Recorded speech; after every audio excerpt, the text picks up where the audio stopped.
We're going into our next session now, a collaborative design with subject matter experts. So, a really important topic. SMEs have come up a few times so far over these couple of days. So, this is a great session to add to that line. I'm not going to waste anyone's time, though. You're not here to listen to me. So, Michelle, over to you. The stage is yours. Great. Thank you so much, Tom. And good morning, good afternoon to everyone, wherever you are.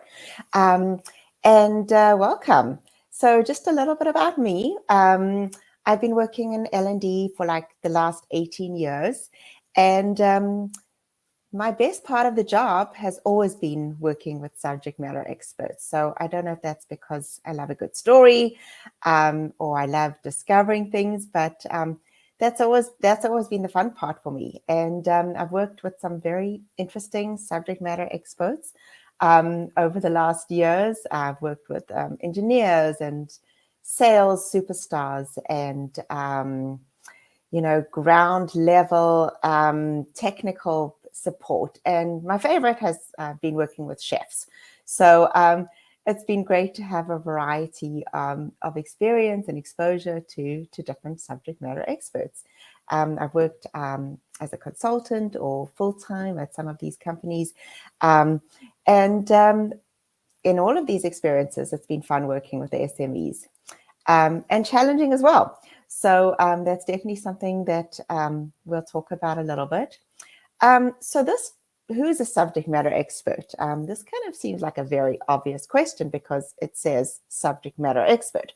But what I found that it's not that obvious sometimes. And if you get it wrong, then you actually could be wasting your time. You could be wasting the time of the people that you're meeting with. So it's really important to get it right. Who is a subject matter expert? And for me, it's beyond just the subject. It's not just the content or the subject. For me, it's beyond that. It's also about the skills and about the behavior. So who is a subject matter expert in skills, content, subject, and behavior?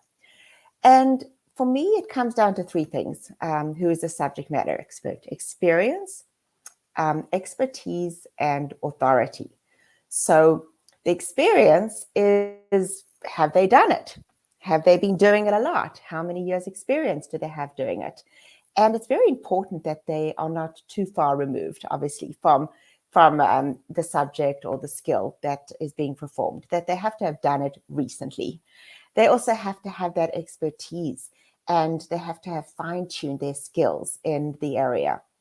And authority is really, really important. And that's something I think I have found out, and maybe you too, the hard way, that if that person doesn't have the authority to give you the content, to give you the input that you need, then it's not going to work. And at the end of the day, somebody's going to come back and say, well, this isn't right.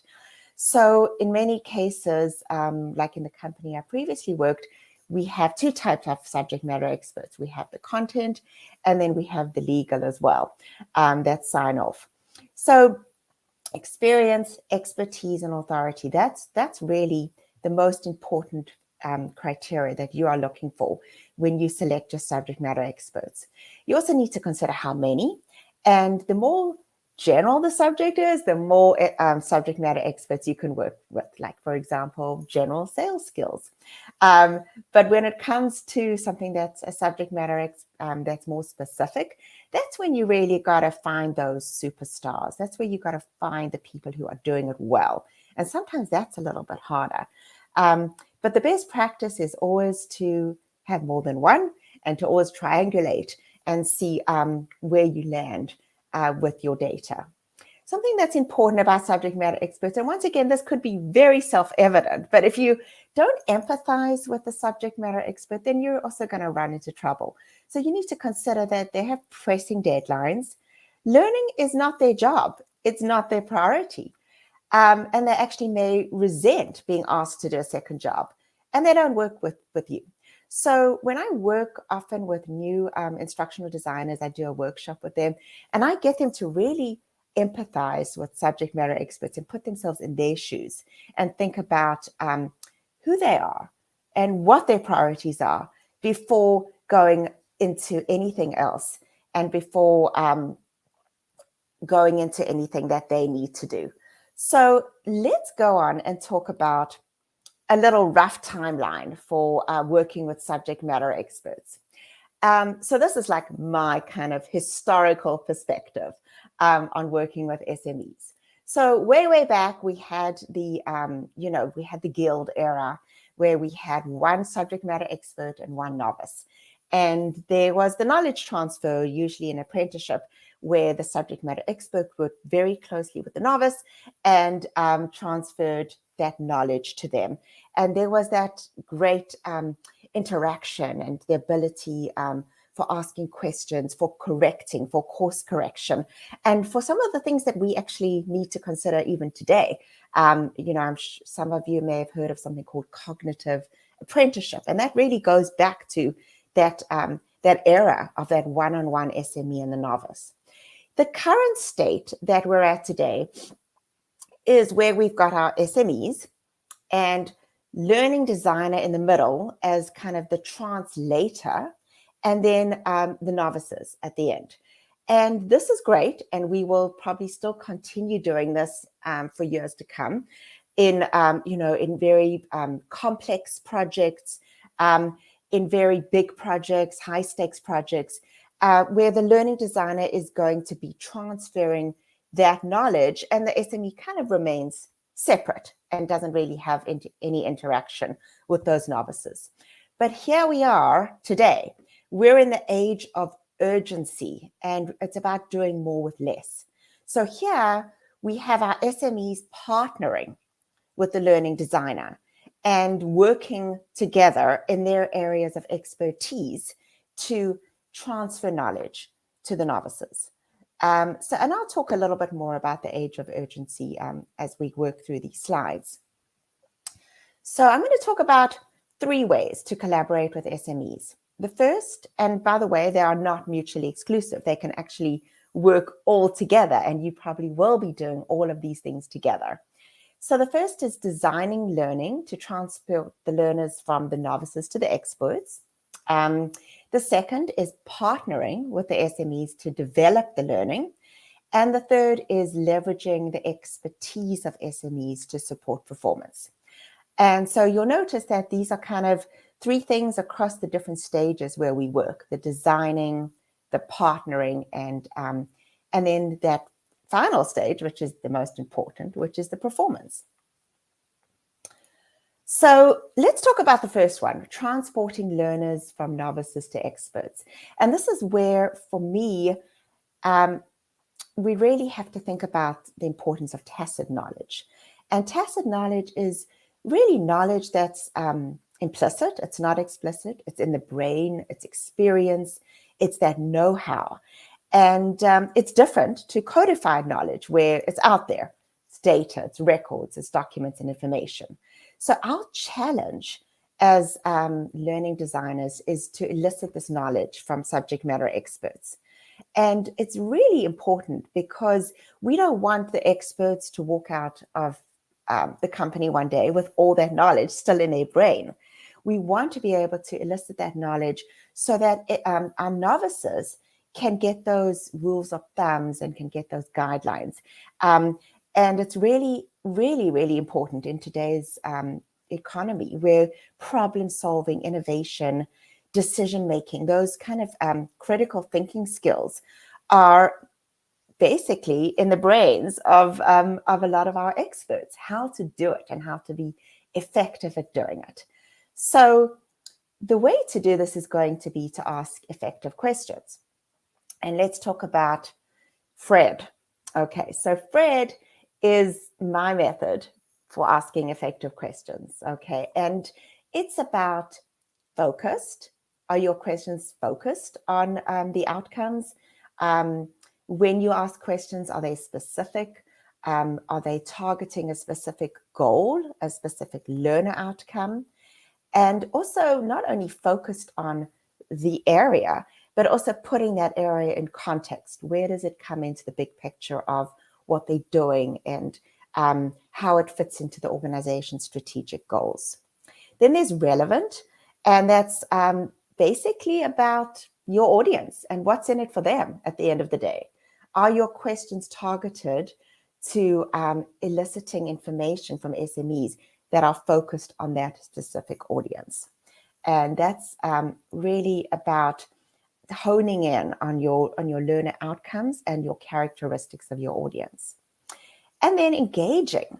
So I love this one because this is where you kind of get what I call content-rich learning.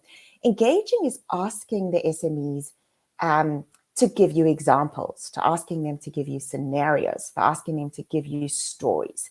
And that's where your learning becomes richer, and where it really shows that you have gone to the trouble and you've gone to the extra mile of eliciting that tacit knowledge, not just the knowledge that's out there already. And then lastly, deep. Are you really digging in to the topic? Are you going in and are you getting the information that shows that deep expertise, that deep experience that your SMEs have? So Fred is one of the methods that you can use for asking questions to elicit tacit knowledge. Okay, so this is where I'd love to hear a little bit from you guys. Thinking about your experience, thinking about what I've just talked about in terms of tacit knowledge and Fred, let's look at the scenario. Business unit, and keep in mind this is a design scenario. The business unit is changing to a new project management tool. It's being used by other units, and you will work with SMEs to create the learning deliverables. How can you collaborate with SMEs to analyze the learning need? So I'd love to hear from you in the chat about some of your ideas for collaborating with SMEs in terms of analyzing the learning need.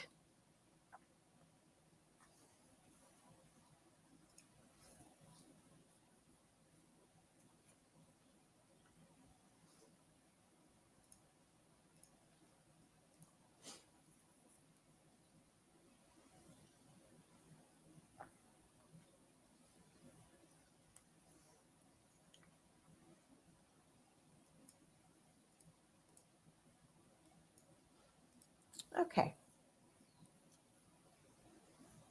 Tom, does it take a bit of time? There we go. Okay, thanks, Tom. What the perfect solution looks like. I love that. So that's kind of your end game. Where are you at the end of where do you want to be at the end of everything? Fabulous. Thank you. So I am going to talk about one of my best practices, and well, certainly not just mine, but a lot of people in our industry, and that's design thinking. So this is something that I'm sure many of you are familiar with, and design thinking is about a human-centered approach to creative problem solving. So here, think about ADDIE, okay? There's the analysis, the design, the development, implementation, and evaluation. So where design thinking is going to fit in is empathizing, defining, ideating as part of your analysis, prototyping as part of your design, and test as part of your development. Just to go back to the chat, thank you, Elizabeth. Thank you, Elise, for asking them to show me how they currently use the tool. I love that. And the gaps between what they see now and what they want to happen. Fabulous. So we've got everything up front in terms of where design thinking is fitting in to our ADDIE model, all right? And this is where I want to talk about empathizing, defining, and ideating. And this is where you want to get together focus groups or interviews or surveys, and you want to do what I love using is empathy maps. So that's like, thinking about your audience, thinking about what they're hearing, seeing, thinking, feeling, and saying. So I've used empathy maps in workshops with subject matter experts where we've thought about like a topic like change, embracing change. So that's been our topic. And then we're thinking about our empathy map in terms of our audience. What are they saying about change? What are they feeling about change? What are they thinking about change? And that really gets you deep into an understanding of who your audience is. So that's empathizing. Then we've got defining. And this is where we talk about asking these really deep questions. What are the pain points? What will it take to reach our vision? And doing like a SWOT analysis. And then ideating, and this is really fun. And you get together a group. These days, these groups have been more on virtual tools like Miro, but it's also fun to get everyone together in person. Asking questions as prompts, how might we, what would happen, and what if you had no limits? So sometimes, like, you think design thinking, how does that kind of fit into what I've spoken about, that kind of age of urgency? And the reason why design thinking is so effective in the age of urgency is because of that upfront analysis. You're doing a better job of empathizing with your audience, that human-centered approach to creative problem solving. And you're doing that upfront, so your outcomes are going to be more effective. So some other examples where I've used design thinking is where we've wanted to revamp an onboarding.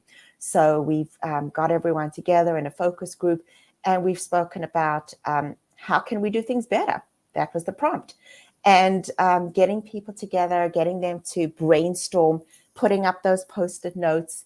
And what's cool about design thinking is, using dots to, put a dot on the 3 top things that everyone's come up with, and then just kind of filtering down into the top priorities.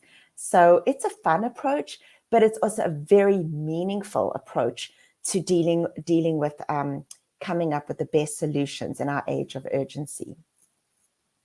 So that is our first one. We spoke about the design phase and how you can transport users, transport our novices from the novices to experts.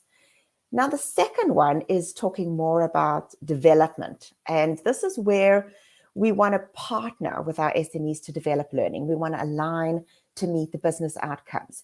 And we're not saying, SMEs, you're going to become learning designers, or learning designers, you're going to become SMEs. No, because think back to our characteristics of the SMEs.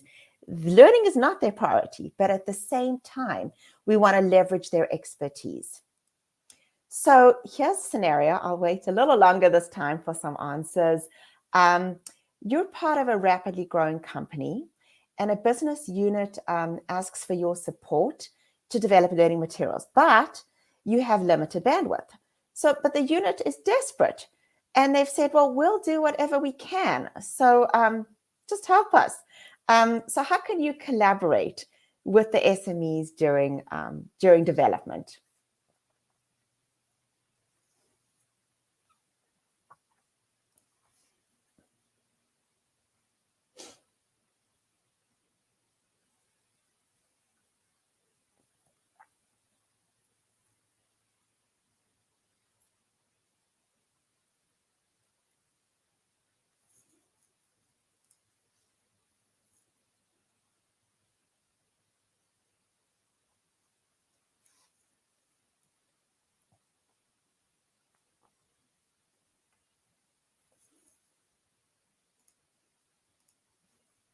Thank you, Elise.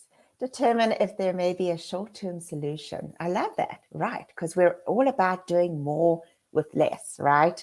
And leveraging the expertise of the SMEs. So there may be a short-term solution. Absolutely. What is out there already, and are we using it?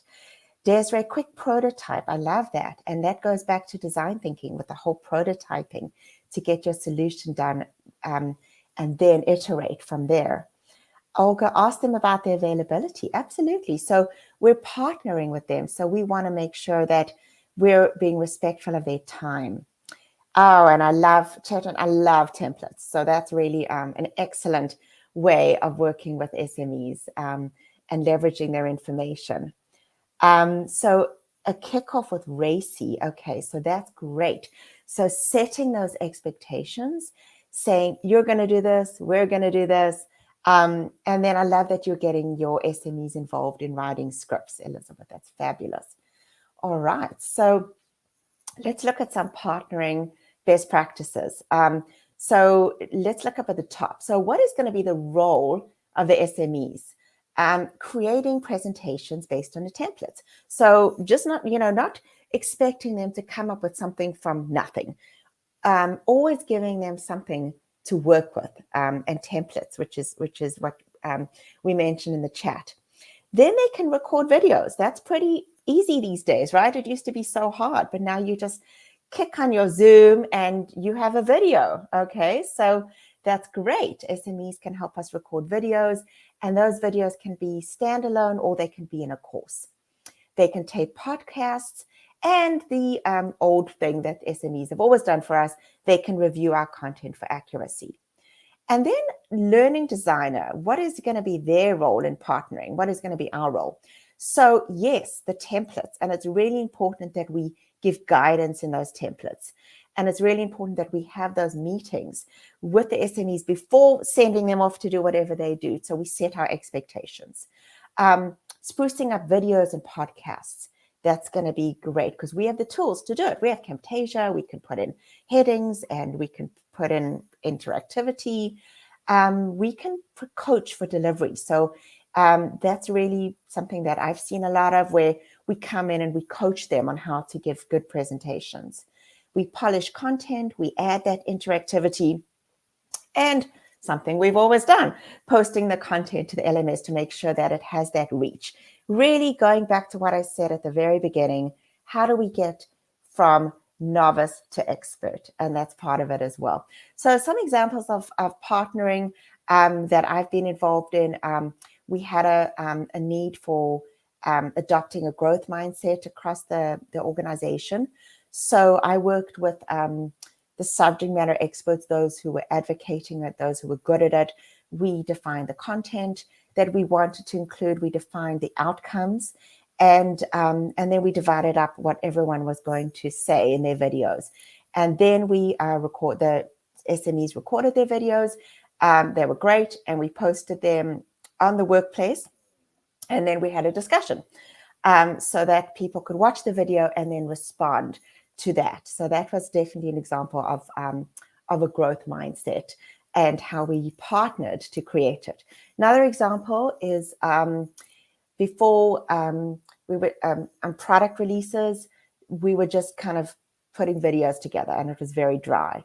So the way we partnered with SMEs, we put together a RISE course. The video was part of the RISE course, but then the learning designers gave it some context.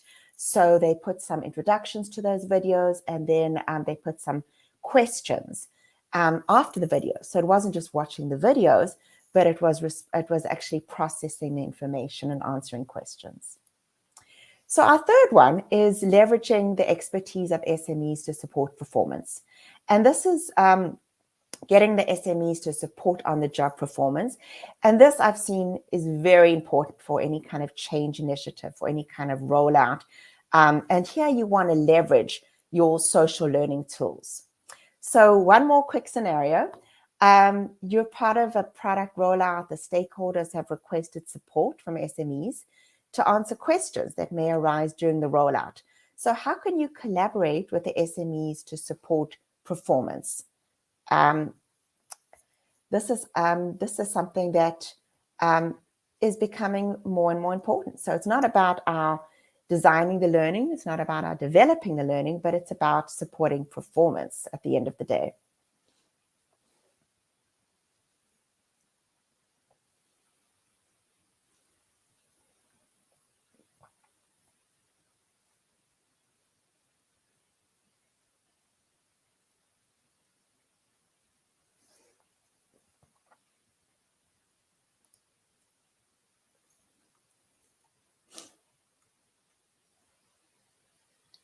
Great, thanks, Elise. Partner with business partners to understand the metrics, the job roles. Absolutely. So that's something we want to do up front as part of our analysis, as part of our design. And that's something we want to also look at the end of training in terms of determining, are we meeting our learner outcomes? So that's really important. Thank you. Create FAQs, absolutely. So that's where that kind of moment of need is going to be very important. Do we have something to give them, and for something that for them to easily access at their moment of need? Support and accountability. That's great. Absolutely. Thank you. Thank you for all these great comments. And I like Kirkpatrick to help them long term. And that's going to be very important because that ensures the success of whatever you're rolling out. Pilot testing, I love that. So pilot testing is also part of prototyping, going back to design thinking. And on what questions may be asked. Absolutely. Plan for all those areas of pain points. Plan for all those areas of where they may fall down or where they may need support. And additional resource pages. Absolutely. And that's where we want to get that kind of shared knowledge into the hands of everyone who needs it. Thank you for all those great comments. So some practices around leveraging expertise. Once again, different roles for SMEs and learning designers.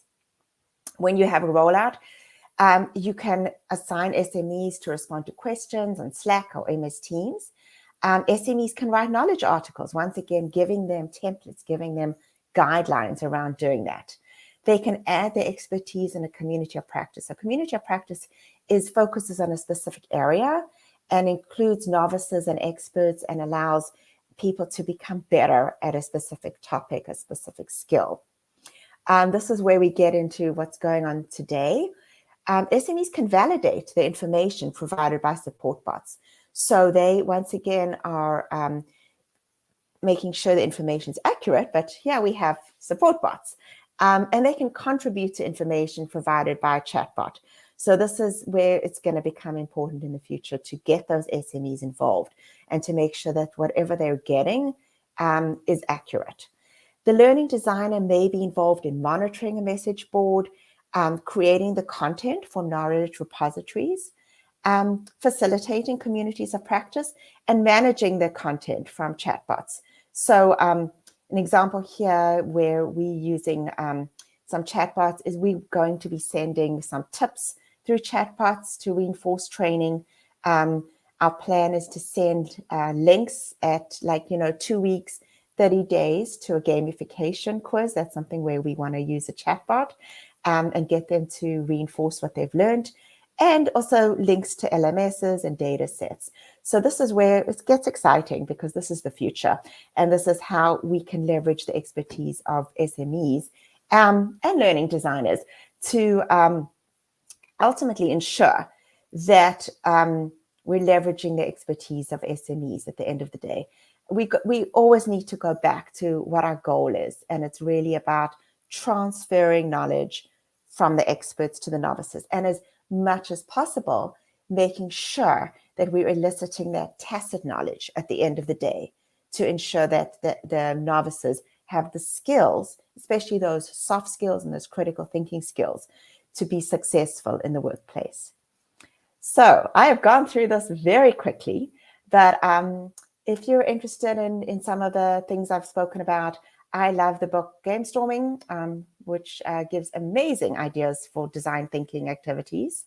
I love the book, The Modern Learning Ecosystem. Many of you may have already read that, because that really points to how to partner effectively with SMEs and making sure you're not just focusing on the push and pull, but you're focusing on the coaching and the shared resources and the performance support in the moment of need. And then I've written a book about working with subject matter experts, and it really drills down into asking effective questions and what effective questions are. So we have like a minute for questions, right, Tom? But I really so appreciate all your feedback and the great ideas you've come up with today. And thank you for the time. Brilliant. Well, thank you. That was an excellent session. Loads in there that we can all take away. As you say, we're a little bit tight on time in terms of questions, but if people want to get in touch with you kind of after the event, where's the best place to do that? Through LinkedIn, it's Michele B. Medved, and I would love to connect with you all. And and share in our thinking about taking people from novices to experts. Fantastic. Well, again, thank you so much for the presentation.